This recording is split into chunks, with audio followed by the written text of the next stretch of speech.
Marcos Buscalia, buenas noches. ¿Cómo te va? Qué bueno que estés de regreso. Así es, mucho gusto. Bueno, el macrismo dice, no hablen, les dice a sus candidatos, no hablen de economía porque a la gente solo le interesa su metro cuadrado. ¿Es así? Esto circuló estos días en la prensa. Si lo pensás, no es tan raro. ¿Te acordás el video que circuló de Federico Sturzenegger en 2015? Sí, los 4 consejos. Los 4 consejos, creo que fue una presentación que él hizo en la Universidad de Columbia. Y básicamente lo que decía es que cuando iban a un debate, Durán Barba, les decía, no expliques nada, no propongas nada.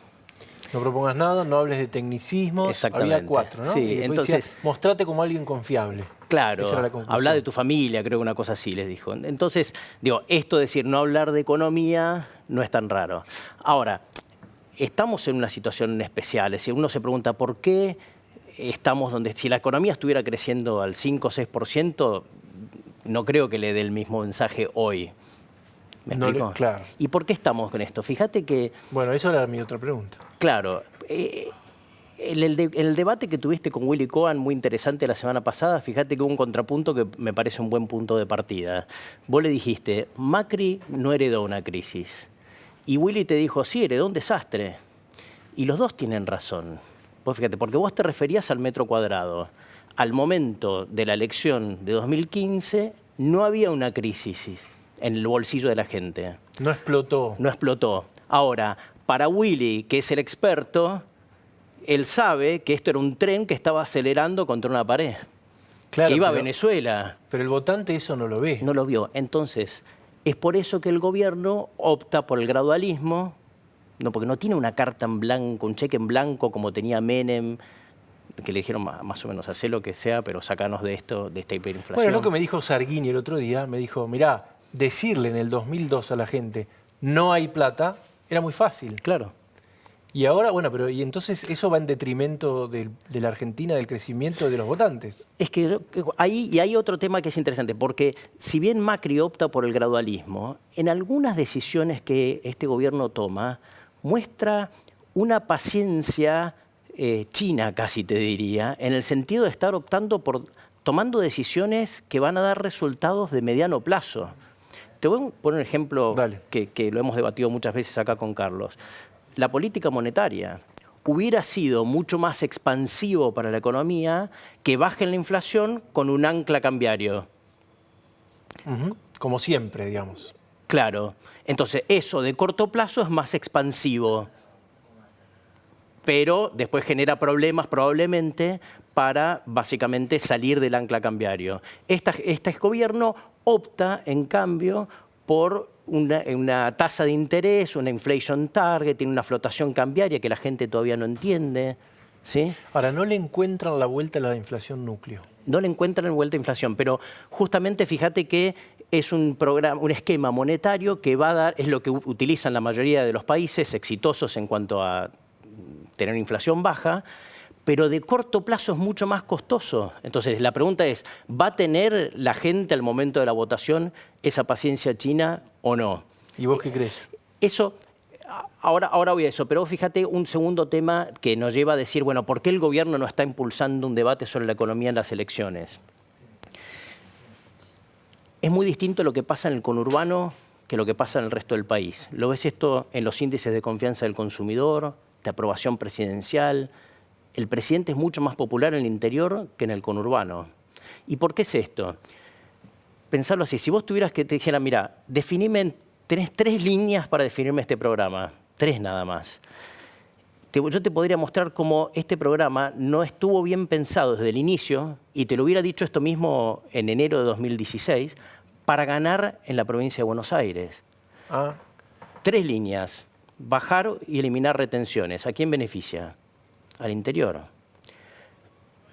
Bajar subsidios, o sea, subir tarifas. ¿A quién le pega más eso? Le está pegando más a la ciudad de Buenos Aires y alrededores que al interior, que ya pagaba tarifas más altas. Y tercero, un combo, como hablamos muchas veces con Carlos, de política fiscal y monetaria que dio un tipo de cambio atrasado, un peso caro. ¿A quién perjudica diferencialmente? Al conurbano y al conurbano que vive de la industria. O sea que Macri no gobierna para el conurbano. Bueno, por eso te digo, muchos dicen, critican el gradualismo, etcétera, pero mi punto es que a veces el gobierno tomó medidas que en cierto sentido es como que estuviera mirando, como si estuviera pensando que va a estar 12 años en el gobierno. ¿Me explico? La política, te puse un ejemplo, la política monetaria, y otro es 3 líneas, fíjate, te resumí el programa económico, y fíjate cómo es un programa que está dando crecimiento, la economía crece, este año va a crecer cerca del 3%, estamos ya entrando al segundo semestre con un crecimiento del 4%, pero como hablamos muchas veces, un crecimiento desparejo entre interior... O sea, vos decís que está creciendo, que hay brotes verdes. Está clarísimo. Visibles. Eso, clarísimo. Hoy salió Ferreres con un crecimiento en la industria para junio 5,6% año contra año. Hay creación de empleo. Está bien, cuando uno mira de nuevo el conurbano es una cosa, el resto del país es otra. Cuando uno mira la industria es una cosa, cuando uno mira, no sé, la construcción es otra. Entonces, ahora, el gobierno te dice, estamos atrasados con la meta de inflación para este año. Ya están diciendo que no la van a cumplir. El 17, no sé cuánto. Olvídate. Bueno, ¿y cuánto tiempo puede demorarse ese 17? Ellos dicen 3 meses, yo creo que va a ser un poco más. Depende si implementan aumentos de tarifas de gas y electricidad a fin de año, van a ser unos meses más, pero la inflación está bajando. Y un tema que todo el mundo me está preguntando estos días, y hablábamos con vos también antes, era, bueno, ahora con la depreciación del tipo de cambio, ¿qué va a pasar? La inflación va a saltar. Hay siempre algo de impacto de tipo traslado. de cambio a precios. Va a haber. Va a haber. Pero cuando uno mira, fíjate vos, vuelvo al tema de la paciencia china, del tema de elegir un sistema de flotación cambiaria. Cuando uno mira los países que eligieron la flotación cambiaria, a lo largo de los años, después de muchos años, se redujo ese traspaso de tipo de cambio a precios. México, por ejemplo, el traspaso es menos del 10%. ¿Qué quiero decir con esto? Se deprecia la moneda mexicana un 10%, tiene menos de un impacto de un 1% en la inflación en un horizonte de, no sé, un año. Nada, 5%. Hay que apuntar a eso, entonces. Decimos. Claro, pero lo lograron después de muchos años. Este gobierno está pagando el precio de la flotación cambiaria ahora, porque está eligiendo, como te digo, eligió flotación en vez de tipo de cambio fijo, entonces hubo un shock, el shock es, yo le llamo Cristina se presenta a las elecciones, ¿sí? Fíjate, el peso se depreció, el real desde hace un mes que ella se candidateó, se apreció, o sea, es un shock bien local de depreciación de tipo de cambio, y eso puede tener alguna repercusión de corto plazo para la inflación. Ahora, si vos no empezás nunca a flotar, nunca vas a lograr ese efecto como tiene en México, Chile, etcétera, donde los precios más o menos que se desentienden de el tipo de cambio. Entonces, en el mientras tanto, ¿está bien? ¿No hay que hablar de economía? ¿Hace bien el gobierno en eso? Yo creo igual que no, fíjate, porque dado que eligieron este camino, hay que recordarle a la gente cosas que están haciendo, me parece, importantes, y que los competidores no. Te voy a poner un ejemplo, porque el que calla otorga, y cuando vos sos gobierno sobre todo, el que calla otorga. Entonces, fíjate vos, Massa tuiteaba hoy, los jubilados no llegan a fin de mes. Cuando Massa estuvo a cargo del ANSES, las jubilaciones subieron el 80%. La inflación en ese periodo fueron 140%. O sea, el que más castigó a los jubilados fue Massa. Este gobierno está aumentando las jubilaciones.